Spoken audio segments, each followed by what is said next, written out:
with the wrong syllable. So those late night commercials, take this pill, get lipolysis, they're arguing that you're in the post-absorptive state. What word do they all have in common? Lysis.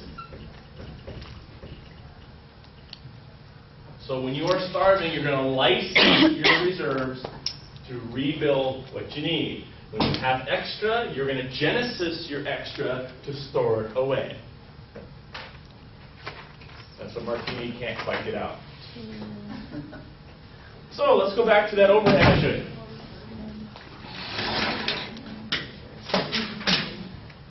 Let's review. Right here. Notice I have two arrows here.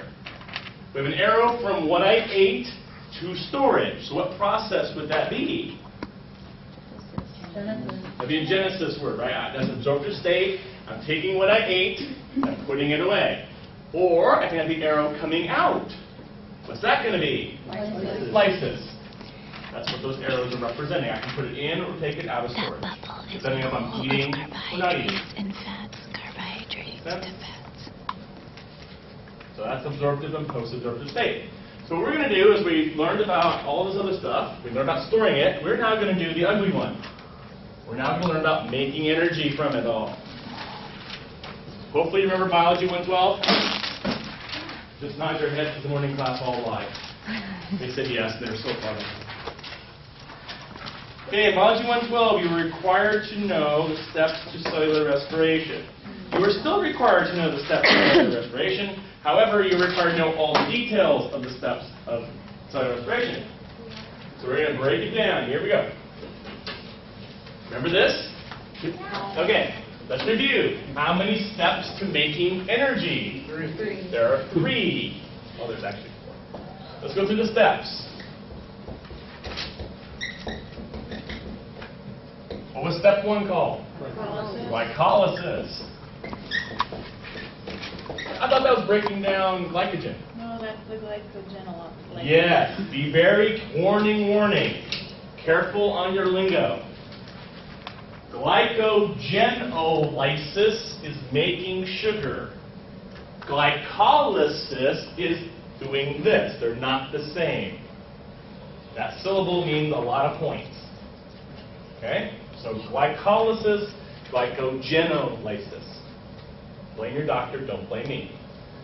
So in glycolysis, remember what we're going to do. We're going to take glucose, which is sugar, and turn it into what?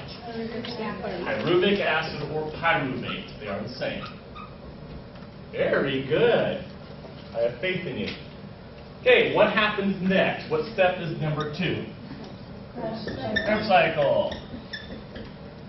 Someone remind me what I do in Krebs cycle. A whole lot of stuff. Whole lot of stuff. Okay, I'm going to take the pyruvate that I made before. I'm going to turn it into what? NADH and NADH, FADH2, and CO2.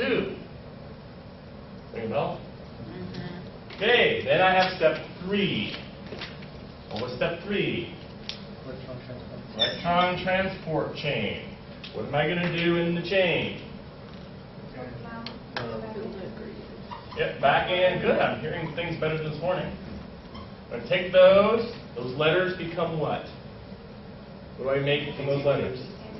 Make ATP. That was the general review, right?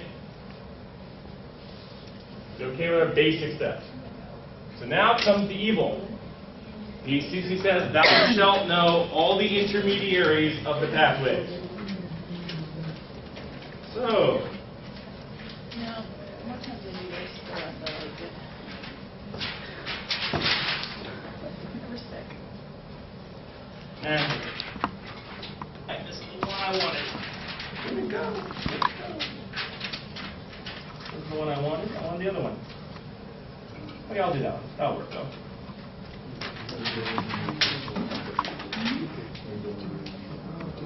Okay, if I were the evil man I'm supposed to be, you would have to memorize every chemical on this chart. I'm not that evil yet. I'm getting there.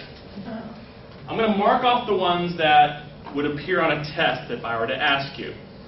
So, we have glucose. We have this one, this one, this one, and we're going to go down to this one. So there's like the big 5 that we're going to write out on the board. So, when my boss asks you, you're going to say you learned them all. Okay? Let's go through it though.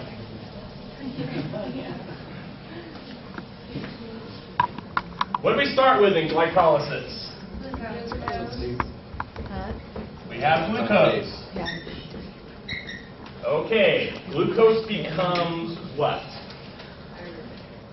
Try it again. Give me more specifics. Glucose 6-phosphate.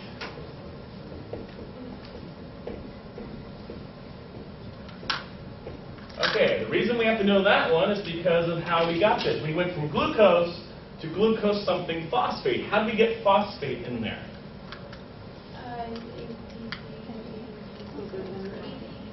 ATP, ADP, yes. What does this mean in English right there?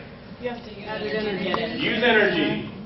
So when we go glucose to glucose 6-phosphate, I use energy.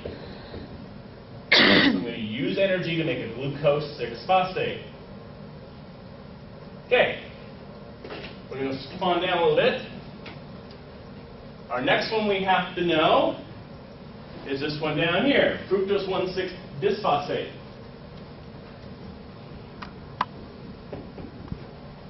This is also from glucose. Okay, so we're skipping a few intermediates. Okay, so that comes from glucose 6-phosphate. Yes. So we went from glucose something phosphate to fructose something something 2-phosphate. How do I get 2-phosphate? I use more energy. I'm going to add another ATP. Bi or di. Older language bi, new language di is the same thing. So you'll hear bisphosphate or diphosphate. I'm not going to care. Okay, so I took my sugar, added a phosphate, made something, added another phosphate, made something else. Then what happens? What's my next guy? Glyceraldehyde 3-phosphate, which no one's ever going to write. We're going to write it as G3P. G3P. Okay. Let me ask you a question. How many G3Ps are there? There are 2 G3Ps. Why are there 2 G3Ps? Because the 3 is small brothers. That's right. If you count, I have 6 things. Fructose 1,6. This one has only 3, so I split it in half. So I went 1 glucose to 1 of those, to 1 of those, to 2 of those. That's the lysis part. I'm splitting glycose. So now I've got 2 of this molecule. Each one has a P on it. So far, so good? Okay, now magic's going to happen. We're going to take our G3P, blah, blah, blah, blah, blah, and we're going to make pyruvic acid out of it. Or pyruvate, they're the same thing. How many P molecules in pyruvate? Say none. None. Where'd they all go? You had a bunch before. You made ATP. You made ATP out of it. So how many ATPs do I make when I go 2 G3Ps into pyruvate? 2 per round, right? But I have 2 sets of molecules.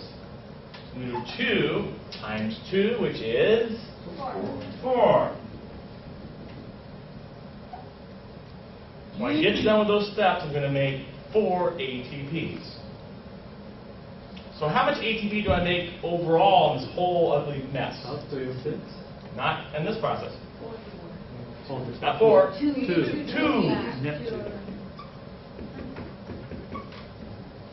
I have a net of 2. Let's prove